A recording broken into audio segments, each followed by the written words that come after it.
Hello students, welcome to my YouTube channel. और finally वो good news जिसका students को बहुत बेसब्री से इंतजार था, वो गुड न्यूज आउट हो चुकी है। सीबीएसई ने जो अनाउंसमेंट की थी कि कोरोना की वजह से सिलेबस में रिडक्शन की जाएगी, 30% सिलेबस रिड्यूस किया जाएगा, फाइनली वो सर्कुलर सीबीएसई ने अब आउट कर दिया है। और वही सर्कुलर को एक्सप्लेन करने के लिए आज मैं ये वीडियो बना रही हूँ, जिसमें मैं बात करूंगी कि बिजनेस स्टडीज और अकाउंटेंसी में +1 और +2 के स्टूडेंट्स के लिए क्या क्या डिलीशन हुए हैं। So stay tune with me and let's get started.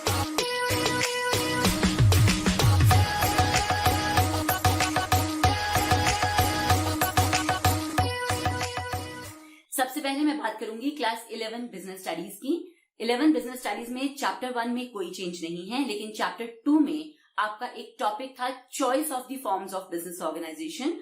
ये पर्टिकुलर टॉपिक डिलीट किया गया है। अब हम चैप्टर 3 की बात करें तो जहां पर हम पब्लिक प्राइवेट एंटरप्राइजेस की बात करते हैं, इसमें 3 छोटे छोटे टॉपिक हैं जहां पर हम बात करते हैं ग्लोबल एंटरप्राइजेस की, जिसको हम बोलते हैं मल्टीनेशनल कॉर्पोरेशंस। इसके अलावा है जॉइंट वेंचर और तीसरा है पीपीपी, प्राइवेट पब्लिक पार्टनरशिप। ये तीनों के तीनों कॉन्सेप्ट अब डिलीट कर दिए गए हैं। चैप्टर नंबर 4 बिजनेस सर्विसेज की अगर मैं बात करूं तो यहां पर आपकी पोस्टल सर्विसेज टोटली डिलीट हो गई है। सो पोस्टल सर्विसेज की जितनी भी सर्विसेज थी, रजिस्टर्ड पोस्ट या कुरियर या पार्सल सर्विसेज, ये सारा का सारा पोर्शन अब डिलीट हो चुका है। चैप्टर नंबर 5 में काफी बड़ा चेंज किया गया है और यहाँ आउटसोर्सिंग का कॉन्सेप्ट टोटली डिलीट कर दिया है। बीपीओ और केपीओ का कॉन्सेप्ट अब आपके सिलेबस में नहीं है। इसके बाद अब चैप्टर 6 की बात करूं तो चैप्टर 6 में social responsibilities and business ethics chapter में बिजनेस एथिक्स और उसके एलिमेंट्स को रिमूव टोटली कर दिया गया है। अब आपको सिर्फ सोशल रिस्पॉन्सिबिलिटीज ही करना है। चैप्टर नंबर 7 जब हम फाइनेंस की बात करते हैं तो उसमें एक छोटा सा चेंज है। ICD इंटर कॉर्पोरेट डिपॉजिट जो अभी सीबीएसई ने रिसेंटली ही ऐड किया था, उसको फिर से रिमूव कर दिया है। बाकी कोई भी चेंजेस चैप्टर में नहीं है। चैप्टर नंबर 8 की बात करूं अगर मैं, स्मॉल स्केल इंडस्ट्रीज और एंटरप्रेन्योरशिप डेवलपमेंट जो रिसेंटली सीबीएसई ने ऐड किया है वो एज इट इज है और उसमें कोई भी चेंज नहीं है। लेकिन चैप्टर नंबर 9 में जब हम इंटरनल ट्रेड की बात करते हैं तो वहां पर आपके जो मोबाइल ट्रेडर्स हैं, आइटरनेट ट्रेडर्स और स्मॉल स्केल जो फिक्स शॉप्स हैं, वो इसकी सारी टाइप्स आपकी रिमूव कर दी हैं।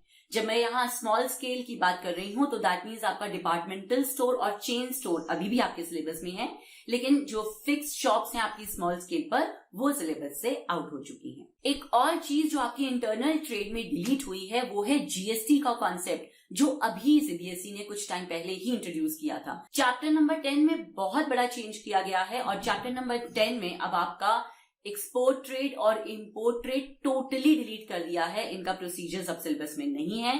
इसके अलावा WTO भी आपके सिलेबस में नहीं है। WTO के फीचर्स और ऑब्जेक्टिव्स आपके सिलेबस में थे, वो भी अब डिलीट हो गए हैं। साथ ही जब एक्सपोर्ट और इंपोर्ट प्रोसीजर्स की बात करते हैं तो उसमें जो डॉक्यूमेंट्स यूज होते थे, डेफिनेटली वो सब भी रिमूव हो गए हैं। सो +1 में देखा जाए तो काफी ज्यादा चेंजेस किए गए हैं। नो डाउट 30% सिलेबस रिडक्शन तो नहीं लग रहा है, लेकिन फिर भी काफी हद तक स्टूडेंट्स को स्पेशली बिजनेस स्टडीज में रिलीफ मिला है। अकाउंटेंसी में रिलीफ काफी कम है। अब मैं बात करूंगी क्लास 12 बिजनेस स्टडीज की। अगर आप क्लास 12 की बात करते हैं तो जहां हम बुक 1 की बात करते हैं, चैप्टर नंबर 1 और 2 में कोई चेंज नहीं है, लेकिन चैप्टर नंबर 3 में काफी मेजर चेंजेस हैं। डीमोनेटाइजेशन का कॉन्सेप्ट टोटली डिलीट कर दिया गया है और इसके अलावा इसमें जो एक और चीज चेंज हुई है वो है आपका इम्पैक्ट था जो गवर्नमेंट पॉलिसीज का, लिबरलाइजेशन, प्राइवेटाइजेशन और ग्लोबलाइजेशन की फॉर्म में, वो टोटली डिलीट हो चुका है। मैनेजरियल रिस्पांस एक छोटा सा और भी टॉपिक था जो कुछ बुक्स में अभी नहीं था, वो अभी रिसेंटली ही सीबीएसई ने एडिशन दिया था अपनी न्यू लेटेस्ट एडिशन में, वो टॉपिक भी डिलीट हो चुका है। सो देखा जाए तो चैप्टर 3 में आपके पास 3 ही चीजें बचती हैं, features, importance and dimensions of the business environment. Chapter number 4 planning में बहुत बड़ा चेंज है। यहाँ types of plan totally delete कर दिया गया है, जो सबसे कॉम्प्लिकेटेड टॉपिक समझा जाता था और केस स्टडीज में अक्सर ये टॉपिक आता था। तो आप लोगों के लिए ये गुड न्यूज ही है। और अब आपकी प्लानिंग में भी बहुत छोटा सा टॉपिक बचा है जहां प्लानिंग प्रोसेस की बात होती है, इंपॉर्टेंस और फीचर्स की बात होती है। इसके अलावा इस चैप्टर में अब कुछ भी करने को नहीं है। चैप्टर नंबर 5 की अगर मैं बात करूं तो यहाँ फॉर्मल और इनफॉर्मल ऑर्गेनाइजेशन का कॉन्सेप्ट टोटली डिलीट हो चुका है। सो इसकी इंपॉर्टेंस और इसके जो बेनिफिट्स थे वो सब टोटली आपके रिमूव हो चुके हैं। चैप्टर नंबर 6 में एक छोटा सा टॉपिक ही रिमूव किया है। यूजुअली ये टॉपिक ज्यादा इंपॉर्टेंट नहीं था। Staffing as a part of HR management, जो एग्जाम्स में बड़ा रेयरली ही आता था, ये पर्टिकुलर टॉपिक आज डिलीट हो चुका है। चैप्टर नंबर 7 में डायरेक्टिंग में अगर आप देखेंगे तो मैं जब ये वीडियो बना रही थी तो मैंने दोनों ही सर्कुलर्स को बहुत ध्यान से फॉलो किया। जब आप डिलीटेड टॉपिक वाला सर्कुलर देखते हैं तो वहां पर बैरियर्स टू कम्युनिकेशन डिलीट हो चुका है, लेकिन जब आप रिवाइज सिलेबस की बात करते हैं तो रिवाइज सिलेबस में आप उस टॉपिक को देख रहे हैं। दैट मीन्स कहीं ना कहीं कुछ कंफ्यूजन है, तो आप रिवाइज सिलेबस को I think you should follow. तो barriers to effective communication syllabus में है, लेकिन how to overcome those barriers ये सिलेबस में नहीं है। ये वीडियो बनाने में इसीलिए मुझे थोड़ा सा टाइम लगा, क्योंकि मैं चाहती थी कि मैं आपको इन डेप्थ एनालिसिस दूं rather than quickly go through करूं और वो आपको टॉपिक ऊपर से बताऊं। अकाउंटेंसी में भी बहुत सारे कंफ्यूजन्स हैं और इसीलिए मैं ये वीडियो लेकर आई थी। और अगर आप अभी तक मेरा वीडियो देख रहे हैं तो please don't forget to like, share and subscribe to my channel. Don't forget to press the bell icon, ताकि कोई भी अभी लेटेस्ट अपडेट आती है तो वो मैं आप तक पहुंचा सकूं। उम्मीद है कि शायद CBSE अकाउंटेंसी में कुछ और अपडेट्स के साथ आएगी, क्योंकि अकाउंटेंसी में जो सिलेबस रिडक्शन हुआ है वो काफी कम है। CBSE के किए हुए प्रॉमिस से मैच बिल्कुल नहीं करता, जहां CBSE बात कर रही थी 30% सिलेबस रिडक्शन की। अब हम बात करते हैं चैप्टर 8 कंट्रोलिंग की, जहां एक छोटा सा टॉपिक डिलीट हुआ है, relationship of planning and controlling. अगर हम सेकेंड बुक की बात करें तो बहुत ज्यादा चेंजेस नहीं है। चैप्टर 9 और चैप्टर 10 में कोई भी चेंज नहीं किया गया है, और जो चेंज हुआ है वो है चैप्टर नंबर 11 में। जब आप चैप्टर 11 में एक मार्केटिंग मिक्स प्लेस की बात करते हैं तो वो सिर्फ एक कॉन्सेप्ट ही रह गया है। उसके जो एलिमेंट्स थे वो सब रिमूव हो चुके हैं। जहां हम बात करते थे order processing, inventory control, warehousing और ट्रांसपोर्टेशन की, वो टोटली डिलीट हो चुका है।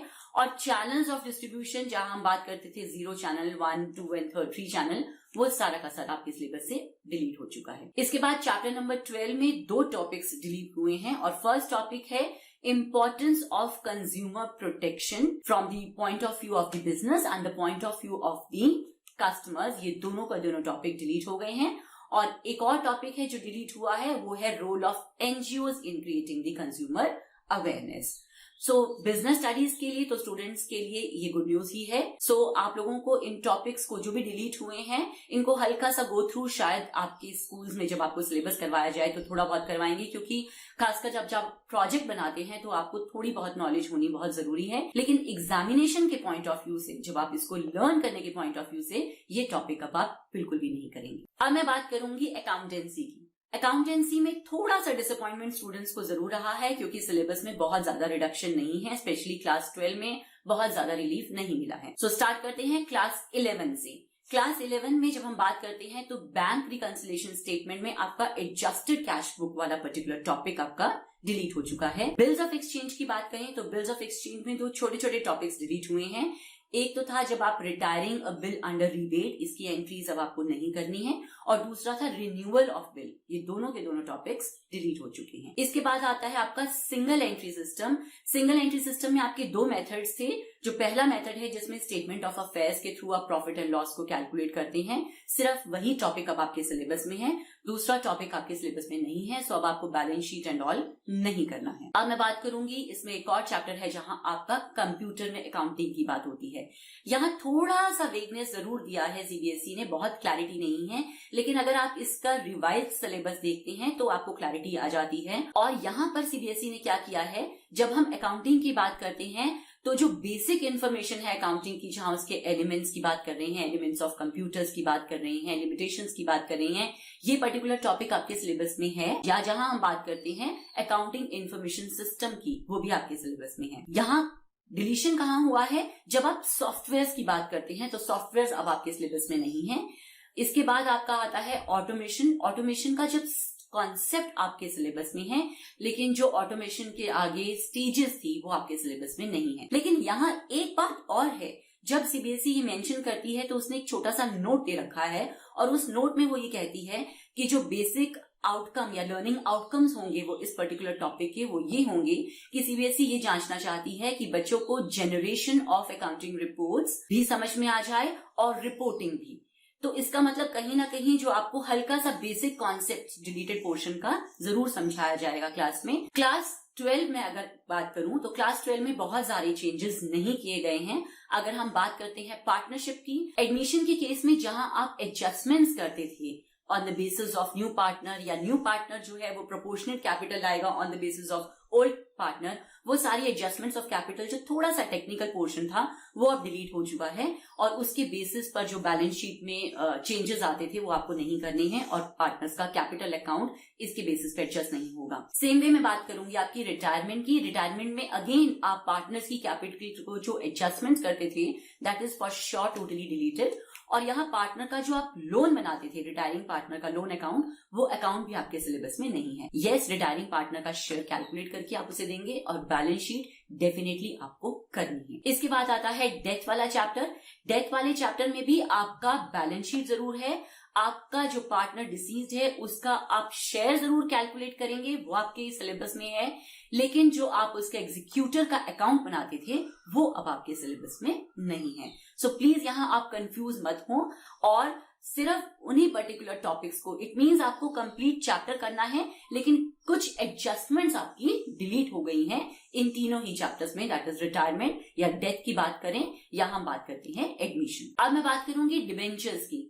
डिबेंचर्स में आपका जब रिडम्पशन की बात करते हैं तो रिडम्पशन ऑफ डिबेंचर का सिर्फ मीनिंग अब आपके सिलेबस में है, और रिडम्पशन की जो मेथड से वो अब आपके सिलेबस में नहीं है। ओपन मार्केट परचेज का अगर आप देखते हैं तो वो तो ऑलरेडी सीबीएसई ने पहले भी डिलीट कर दिया था, लेकिन जो आप अब देखते हैं, जो दो मेथड्स अभी पढ़े थे, ड्रॉ बाय लॉट्स पढ़ा था या आप करते थे लमसम मेथड से, वो दोनों के दोनों मेथड्स डिलीट हो चुके हैं। दैट मींस रिडम्पशन से रिलेटेड कोई भी क्वेश्चन आपको नहीं आएगा, उसका एक बेसिक सा कॉन्सेप्ट आपको पता होना चाहिए। अगर आप रिवाइज्ड सिलेबस देखते हैं सीबीएसई का तो वहां भी सिर्फ मीनिंग की बात की गई है। एक और जो मेजर चेंज सीबीएसई ने किया है वो है project related. Earlier you people were suppose to make the 3 projects, लेकिन अब आप लोगों को सिर्फ एक ही प्रोजेक्ट करना है, and that project has to be specific. Comprehensive project अब आपके सिलेबस में नहीं है, सिर्फ एक स्पेसिफिक प्रोजेक्ट आपको प्रिपेयर करना है। सो आई होप आप लोगों को ये वीडियो इंफॉर्मेटिव लगी होगी और आपको ये वीडियो पसंद भी आई होगी। मैंने कोशिश की है कि डिलीटेड पोर्शन और आपका जो रिवाइज सिलेबस है उन दोनों को सामने रखकर आप लोगों के पास ज्यादा से ज्यादा ऑथेंटिक इन्फॉर्मेशन प्रोवाइड कर सकूं। फिलहाल अभी के लिए आप लोगों के लिए यही इन्फॉर्मेशन काम करेगी। यू नेवर नो, शायद सीबीएसई कुछ टाइम में कुछ और अपडेट्स लेकर आए, स्पेशली फॉर अकाउंटेंसी, क्योंकि यहाँ पर सिलेबस डिलीशन बहुत ज्यादा नहीं हुआ है, और अगर ऐसा कुछ होगा तो डेफिनेटली वो वीडियो लेकर मैं आपके साथ फिर आऊंगी। Stay tune with me, don't forget to like, share and comment, and please subscribe to my channel, क्योंकि बहुत अच्छी अच्छी वीडियोस लेकर मैं आपके सामने बहुत जल्दी आने वाली हूँ। So till then, bye bye, take care.